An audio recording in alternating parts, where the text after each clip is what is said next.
தளபதி விஜயின் படங்கள் என்றாலே கொண்டாட்டம்தான். அதைவிட பிசினஸ் மிகப்பெரிய அளவில் நடக்கும். அதிலும் அது அவருடைய கடைசி படம் என்றால் சொல்லவே தேவையில்லை.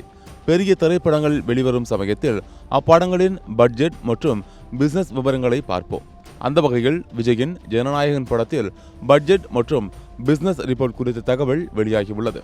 இந்த படத்திற்காக எவ்வளவு செலவு செய்யப்பட்டுள்ளது, ரிலீஸுக்கு முன் தயாரிப்பாளருக்கு எவ்வளவு லாபம் கிடைத்துள்ளது என்பது பற்றி விலாவாரியாக பார்க்கலாம். ஜனநாயகன் படத்தின் பட்ஜெட் ரூபாய் 352.6 கோடி ரூபாய். திரையரங்க உரிமை: தமிழ்நாடு திரையரங்க உரிமை ரூபாய் 105 கோடி, கேரள திரையரங்க உரிமை 15 கோடி, கர்நாடக திரையரங்க உரிமை. தயாரிப்பாளர் KVN சொந்த ரிலீஸ். ஆனால் இப்படம் கர்நாடகாவில் 20 கோடி ஷேர் கொடுக்கும் என கூறப்படுகிறது. இதனை கணக்கில் எடுத்துக்கொள்வோம்.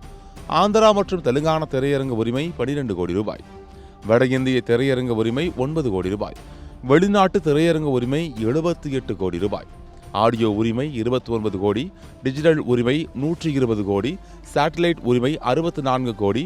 மொத்தம் இப்படத்தின் பிசினஸ் தற்போது வரை 452 கோடி என்று சொல்லப்படுகிறது. இந்த தகவலை பிரபல மூத்த பத்திரிகையாளர் ஒருவர் பகிர்ந்துள்ளார் என்பது குறிப்பிடத்தக்கது.